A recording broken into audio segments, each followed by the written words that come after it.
حضرت جنید بغدادی رحمہ اللہ کے بارے میں آتا ہے، راستے پہ جا رہے تھے، دیکھا لوگ جمع ہیں، پوچھا کیا ہوا؟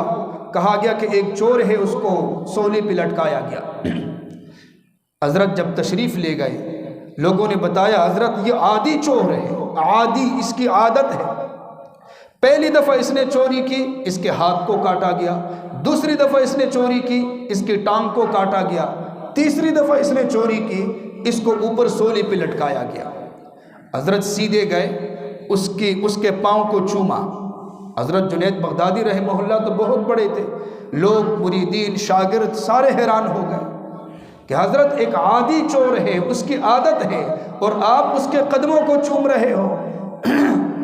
فرمایا مجھے اس کے اندر ایک صفت نظر آتی ہے جو استقامت کی صفت ہے، اور وہ صفت اس نے ضائع کر دی، وہ صفت اس نے چوری کے اوپر ضائع کر دی، گناہوں میں ضائع کر دی۔ کاش کہ یہ صفت ہمارے پاس ہوتی اور ہم نیک کاموں کے اندر اس کو صرف کرتے۔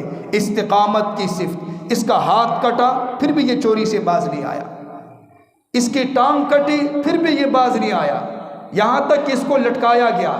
کاش کہ استقامت کی صفت ہم میں پیدا ہو جائے، جتنی مصیبتیں آئے، مشقتیں آئے، لیکن ہم اسلام سے پیچھے نہ ہٹیں، ایسی صفت ہم میں پیدا ہو جائے۔